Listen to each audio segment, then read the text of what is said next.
Welcome to the hidden corners where truth and terror collide. Discover a realm where the lines between the living and the supernatural blur as you embark on a journey to the paranormal and visit the mysterious hidden corners of your mind.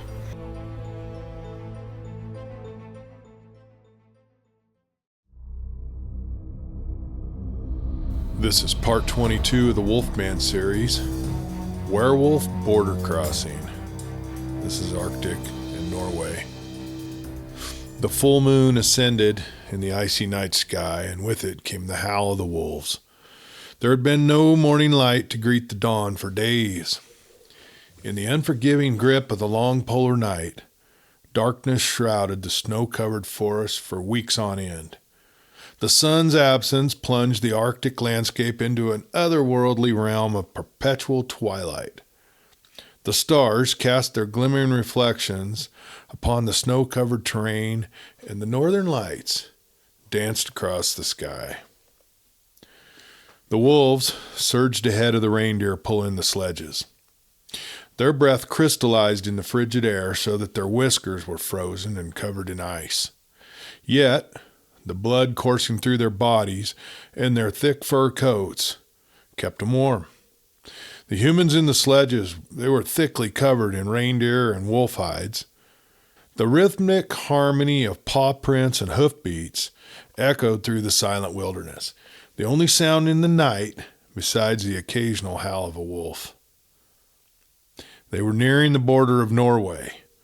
Border posts were set up in pairs across from each other and dotted the landscape as far as the eye could see. The Norwegian posts were yellow with black tops, while the Russian posts were red and green striped. In addition, the reindeer barrier across the Norway-Russian border, it spanned 93 miles and dated back to 1954, with occasional recent repairs to keep the reindeer from wandering across the border. The old saying, "the grass is always greener on the other side of the fence," rang true, for the reindeer would frequently cross from one country into the other looking for greener pastures. Now, keeping the fence repaired was a challenge, as the workers must stay on their own side of the border at all times during construction. If a worker from Norway crossed into Russian territory without a Russian visa, that would amount to illegal entry and imprisonment if caught. The reindeer crossings brought on a lot of ridiculous bureaucracy. Russia charges nearly 50,000 kroner, which amounts to roughly $4,700 US, per reindeer that crosses into Russia to graze in the sprawling Pazvik-Zapovednik Nature Preserve, the Russian Murmansk region. They also ask for a lump sum of nearly 47 million kroner. Now that's equal to about $4.5 million US. And that's for the days the animals graze in the park per year. The nature preserve consists mostly of lakes, rivers, forests, and green, lush marshlands through the summer months. And that's prime reindeer grazing land. But the reindeer, they don't know what country they're in or why the fences have been erected, disrupting migration routes have been used for centuries. Of the 42 reindeer that managed to get through the fence and cross over the border into Russia this past year, 40 of them have been brought back to Norway, and the remaining 2 are expected to come back soon. The returned animals were slaughtered out of fear that they would wander back to Russia. The Norwegian Food Safety Authority demanded the carcasses be destroyed for safety reasons, the government claimed. Now, in a world where you can't trust your own neighbor, especially when it comes to crossing a nation's border, it was better to be safe than sorry. But it's not just reindeer that cause border crossing problems. All along the 120 miles of the border between Norway and Russia, guards are posted for weeks at a time in small cabins all along the border. They watch for suspicious movements along the valley and through the forests, driving snowmobiles and all-terrain vehicles up and down the border fence, ready to push into the rugged Arctic hills and the forest if the need arises. Though the Norwegian troops are outmanned and outgunned by the thousands of mechanized Russian forces arrayed just over the border, they've trained to disperse rapidly and fight what amounts to a spoiling action, using their knowledge of the terrain, javelin missiles, and the small arms to keep the enemy off balance while the reinforcements are mobilized. Capped by steep hills and sliced by rivers and deep ravines, there is little reason for Russia to mount a frontal assault on the borders of Norway. But Oslo is under no illusions when it comes to its presence in the high north. They view their soldiers as a tripwire that would trigger a large response from Norwegian fighter jets based just a little farther south, along with a NATO response if Russia were to attack. But fear of attack aside, there is also a large migrant issue in Norway and Finland, with as many as 3,000 immigrants a day seeking asylum. With his full-scale invasion of Ukraine, Russian President Vladimir Putin attempted to redraw the borders in Europe. As many as 4.8 million refugees from Ukraine have registered for temporary protection or similar national protection schemes as a direct consequence. Russia is creating a massive displacement of people called instrumentalization of migration in an attempt to destabilize the countries along its border. With the combination of added security measures, repaired border fencing, crossing into Norway became much more difficult for the reindeer herders. Although the Sami had hunted, domesticated, and herded reindeer since as early as 98 AD, when the Roman historian Tacitus wrote about a people who used fur clothing, hunted reindeer, and traveled with skis. Modern bureaucracy was making the Sami way of life a thing of the past. Now all domesticated reindeer are branded with an earmark and are required to be registered. The herders themselves must be of Sami heritage, or their parents or grandparents must have had reindeer herding as their primary occupation. They traditionally live in Lapland, which stretches from the northern parts of Norway through Sweden and Finland and to Russia. Across the Arctic region, the majority live on the Norwegian side of the border. Now, Usko's mother's family had been herders for generations, following the giant herds as they migrated from the grasslands to the frozen Arctic tundra, year after year after year. It was a hard life, but she could not imagine living any other way. It just gets in your blood. It was her culture and her heritage. As a young girl, Una had no knowledge of any other way of life. There was no world outside of the migration path of the herd. Her life was deeply intertwined with nature and the cultural traditions of her people. She didn't go to school, but she learned the essential skills of herding and crafting traditional clothing, hunting with the eagles and the hawks that were kept specifically for that purpose. The harsh Arctic climate instilled in her a resilience that young city-bred children never develop. The close-knit community provided a strong support system with each member of the tribe looking out for every other member. Storytelling played a crucial role in her development, and she loved passing down the rich oral history and traditions of her people to her children. As a young woman, barely 15, it was time for her to start looking for a husband. And the boys in her village paled in comparison to the strong, rough hunters from Mongolia who passed through on horseback every season on their way to and from the annual hunting grounds. A man who hunted with wolves by his side was a rare sight.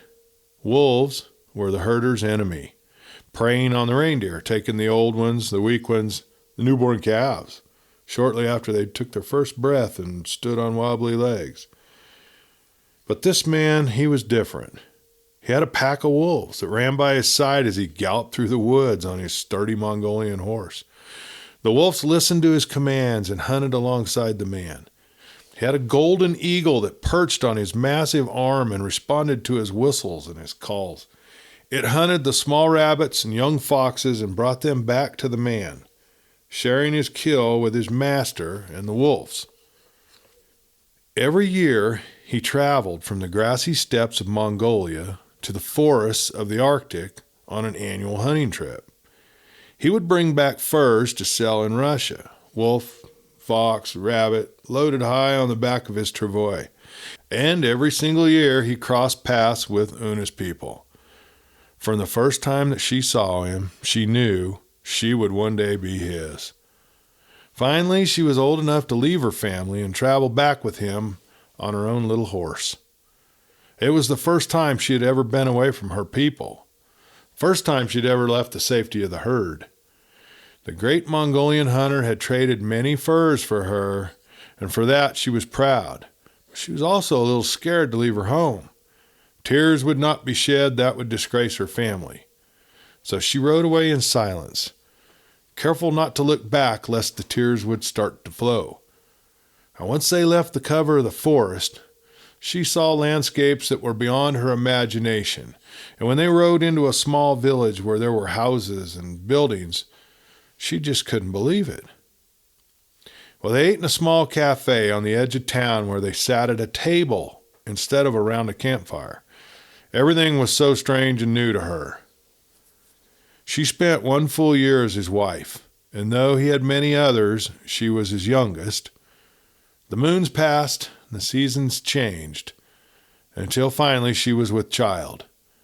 That elevated her to a different status, and she was allowed to move into the big yurt tent that housed the other women. In the spring, when he returned from his hunt, he led a different young girl home along with his sled of furs. Una was forgotten. Usko was born in the months when the leaves turned brown and the grasses turned golden. Because Una was fortunate to have birthed a son, she would remain his wife.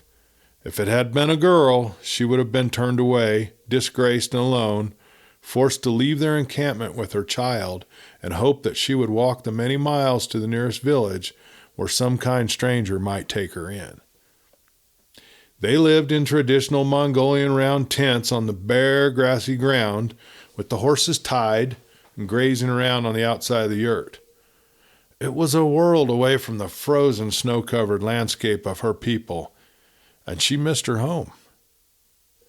As soon as Usko was able to sit up without falling, he was put on the back of a horse, tied to a small makeshift saddle.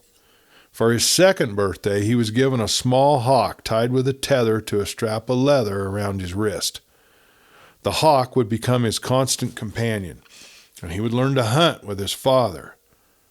Una pleaded with Usko's father to let her return to her people, but he wouldn't listen. She had given him one son, now he expected her to give him another. Una prayed to her gods to help her find a way to return to the life she longed for. Her next pregnancy was rough, and she feared she wouldn't survive the delivery. But the gods answered her prayers, and 2 healthy twin boys were born. This was the greatest honor that could be given a man, and now her status was elevated to #1 wife. She was free to travel to her family's lands and stay for a full year, every other year.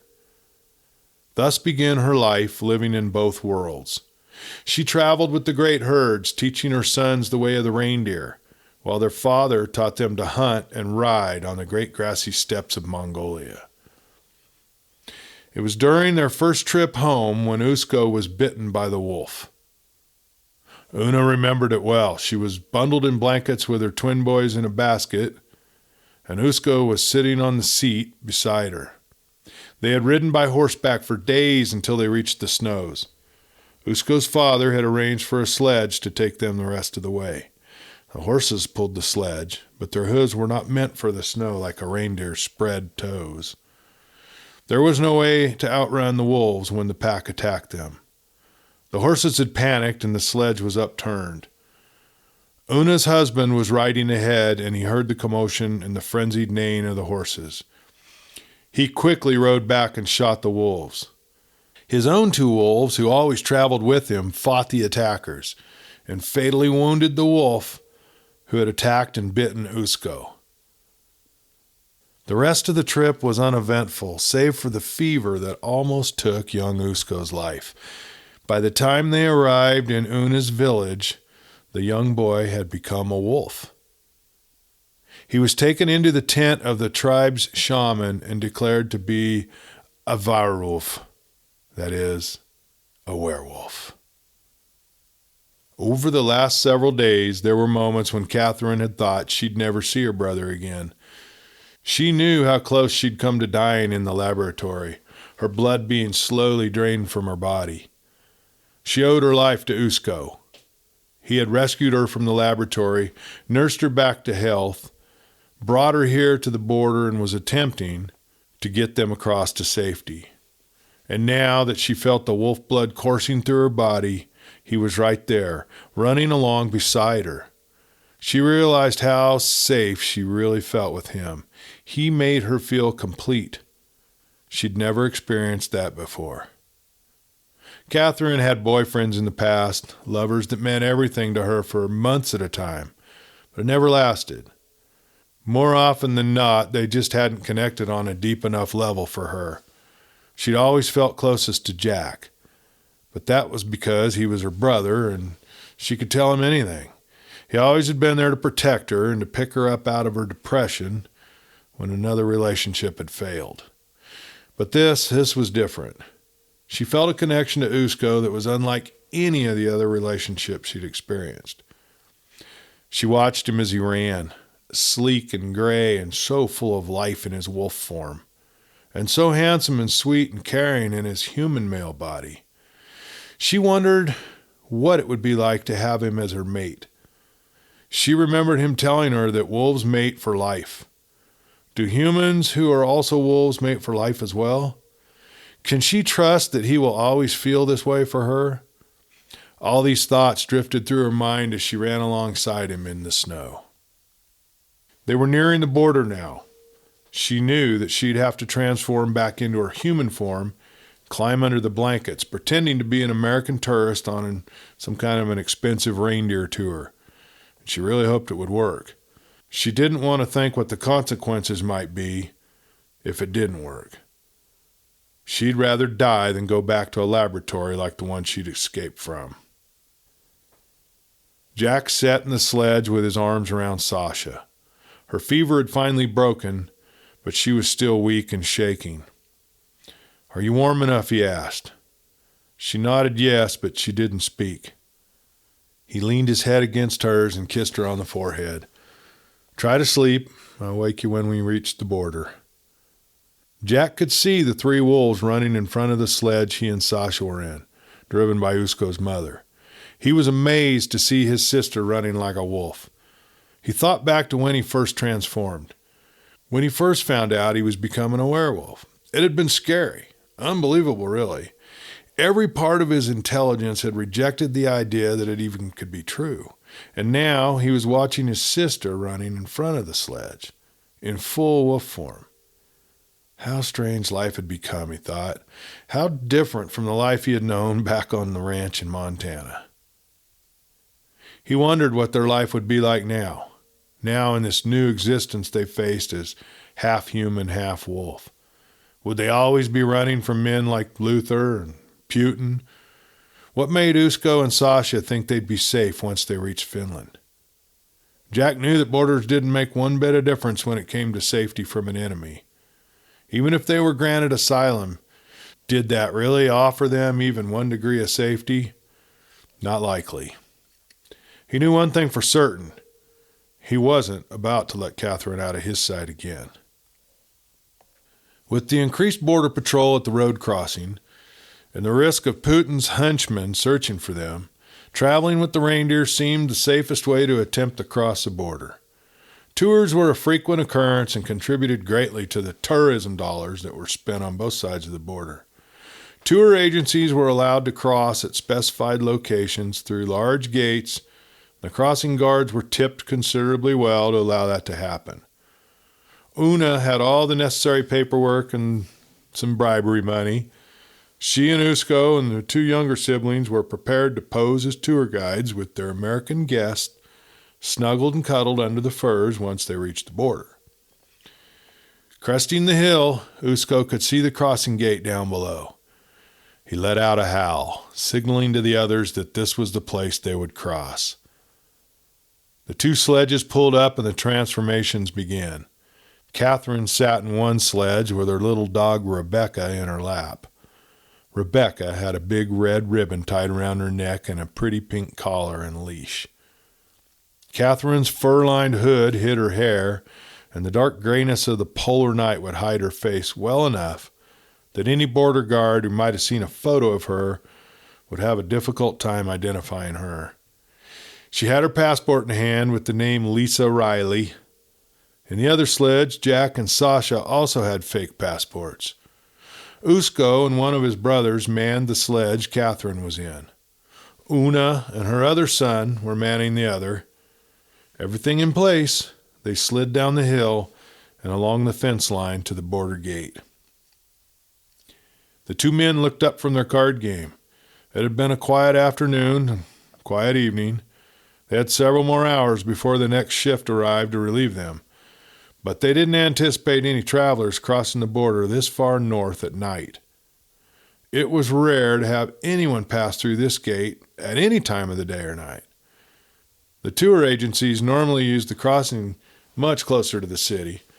Most tourists were interested in taking selfies with the reindeer and having the experience of riding in a sledge, not a full-blown tour of the Arctic region. They wanted to stay as close to the restaurants and the souvenir shops as they could. I got them on the camera. Two sleds with the deer. Looks like they've got a couple passengers. I don't know. What do you think, Boris? Boris was a seasoned Border Patrol guard, 1 year away from retirement. He'd enjoyed the thrill of border security at the busy main crossings when he was a younger man, but now he looked forward to the easy routine of patrolling the forest gates. He was used to spending an entire shift without seeing a single individual trying to cross. Now that the war was going on in the Ukraine, all the guards were on high alert. Norway and Finland had doubled their manpower and issued strict orders to turn away anyone who didn't have authorization to enter the country. The Sami were the only one exception and were usually allowed to cross the borders at will. Even this had changed in recent months. When Boris asked to be transferred to the border crossing near Kirkenes, a Norwegian Arctic town of about 3,500 people, this is only about 4 miles from the Russian-Norwegian border. It's known for its snow hotel and breathtaking views of the northern lights. His comrades laughed at him. They had him saying, "High north, low tension," describing the calm atmosphere at his frigid northern location. But now, with Russia's full-scale invasion of Ukraine, everyone was on edge. "We're seeing an iron curtain coming down. People are scared," he told his friends. "I don't want to be a part of this. Send me out to patrol the forest. I want to spend my last year without stress." Now, he and his shift partner, Nils, would ski into their post, spend a couple of days drinking and playing cards, then go home when the relief guards came to relieve them. It was an easy job, and Nils was a pleasant enough young man to work with, even if he was a bit eager to see action. "Nils, ask for their papers. If everything is in order, then let them through." "I don't know, Boris. With all the immigrants trying to flee Russia, how do we know they're not just trying to illegally enter Norway? It's just a reindeer tour. I don't know why the hell they're all the way up here, but if they have the tour registration papers, then we let them through." "I don't know, Boris. It doesn't make sense to me that they'd be up here." "Just go check their papers, Nils. Be smart about it. Get their papers, and we'll radio it in." The two men walked out and hailed the sleds as they pulled up to the gate. Both men wore their white patrol uniforms and they had guns slung over their shoulders in a chest holster. "Papers," Nils yelled. Una handed her tour registration papers to the man. "Passports," he yelled again. Boris stood back, asserting the party. It looked like any other tour outfit he'd seen crossing the borders near the city. Nils inspected the documents, then handed them to Boris. "Off the sled slowly. What are under the blankets?" Jack and Sasha slowly rose, looking every bit the worried American tourists that would be intimidated by the border guards. Katherine, she did the same. "Ah, what do you have here? A little dog. Hey, little fella." Nils lifted the fur blanket to see if there were any guns or any contraband underneath. Rebecca growled. Everything seems to be in order, Boris said as he started to hand the paperwork back to Una. Nils stopped him. Wait. He grabbed the papers from Boris. We need to call this in. Check the registration. Boris glared at the younger guard. He didn't like being contradicted by somebody half his age. I said everything looks like it's in order. Una took the dialogue between the two guards to mean that this was when she should bring out the bribe money. She handed it to Usko, who offered it to the guards. Are you trying to bribe us? The younger of the two asked. Well, we know that it is customary to tip the Border Patrol for the fine service they are performing and for the expeditious manner in which they allow our tours to cross. He smiled and he handed the money to the two guards. Let them through, Boris said.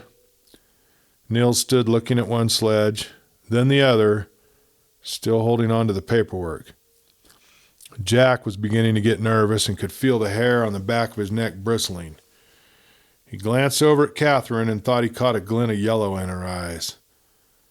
If this didn't happen soon, no telling what would happen. Rebecca growled and snarled. Then, as if on cue, Sasha leaned over and threw up in the snow at Nils' feet. He jumped back to avoid getting the vomit on his boots. Jack grabbed Sasha and quickly said, We're so sorry, morning sickness. She's pregnant. That was enough for Boris. He grabbed the papers from Nils and handed them to Una. Better get on your way. He walked into the tiny guard station and he pushed the button to open the mechanized gate.